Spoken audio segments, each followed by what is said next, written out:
one thing that I find very interesting is when I used to watch your videos, you filmed a lot of videos with your brother, who is now Tfue. Like, that's crazy that you guys are from the same household and you're both so like famous and successful on YouTube. Like, how did that happen? Because for the longest, he was a big part of your channel, and then he kind of started doing his own thing. Tell me a little bit about that, because I'm not a huge into the gamer world. Like, I follow you over Tfue, but obviously with his success, I've seen his name everywhere, and I'm always like, oh, damn, that's Jack's brother. I'm like, that's weird. So like, tell me about like how that was.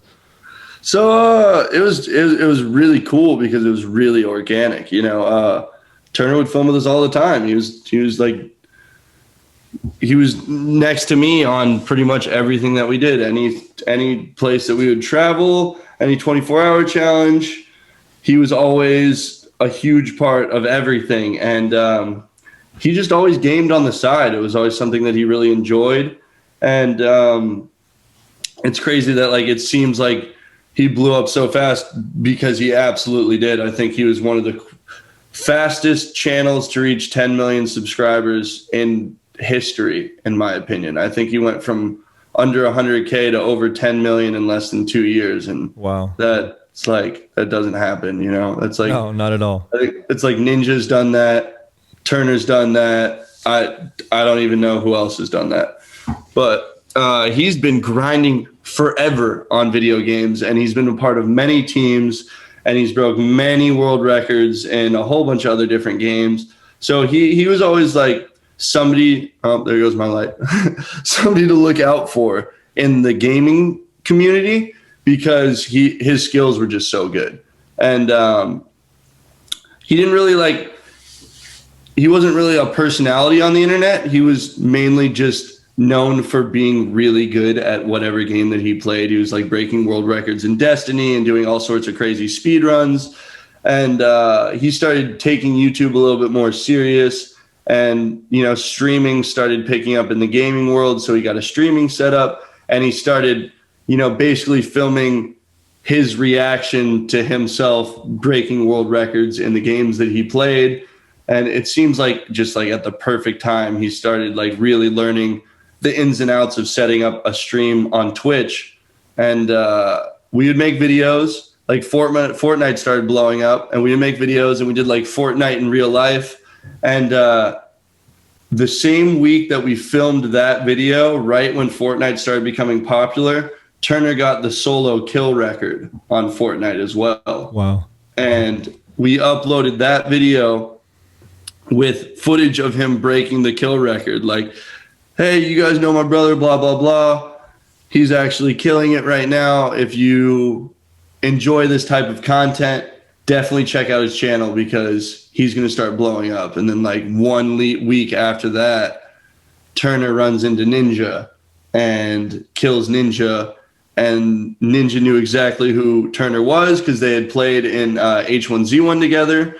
So Ninja's like, oh, you got me, man, blah, blah, blah. And then that clip started to go viral. And then like there was just this, I don't know why, all of the people in all the comments everywhere wanted to know who was better, Turner, Tfue, or Ninja.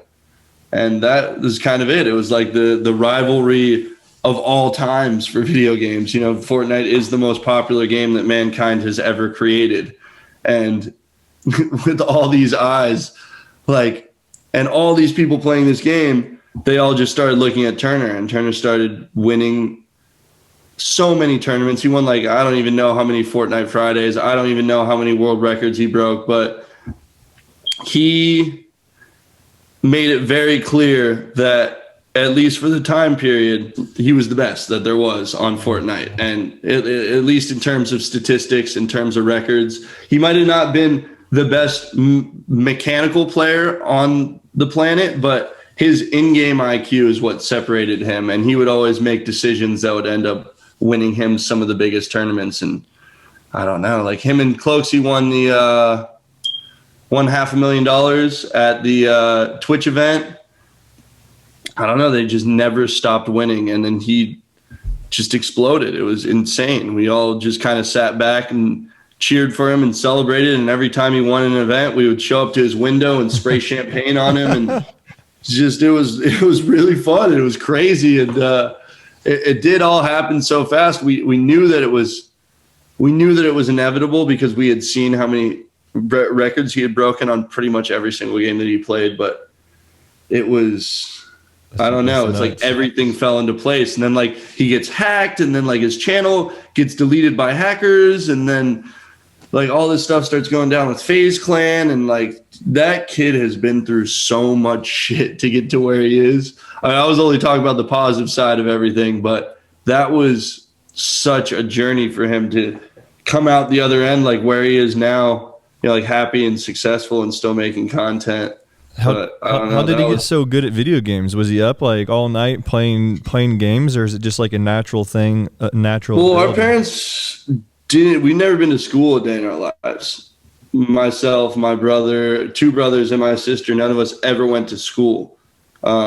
We were skimboarding, surfing our entire lives. We were just playing outside. Turner was not allowed to play video games until he was like 13. Really? So you guys were all homeschooled, or? Yeah, we were all homeschooled. Wow.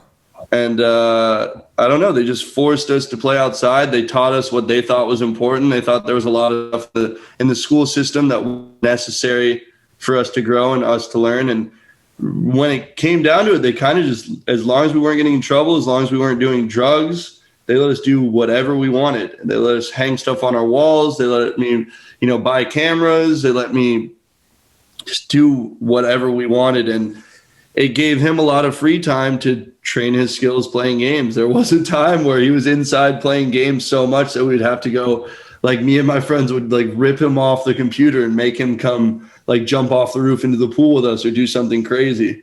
But I don't know. It just like they gave us so much creative freedom that I think that he just knew that because he had the free time and because of like our upbringing and like he turned pro skimboarding first, and he became one of the best downhill longboarders on the planet, and he became really good at skating too. And I don't know, it just seemed like everything he did, he was so fucking good at. So I think I didn't know any of that. That's crazy. Once he started playing video games, he was just like, all right, like if I can do 90-foot backflips off of bridges, and if I've won every skim contest that I've ever entered and went pro at 16 years old, and then, bombing down mountains, going 60 miles an hour on a longboard, and then ripping up the skate park like it's nobody's business.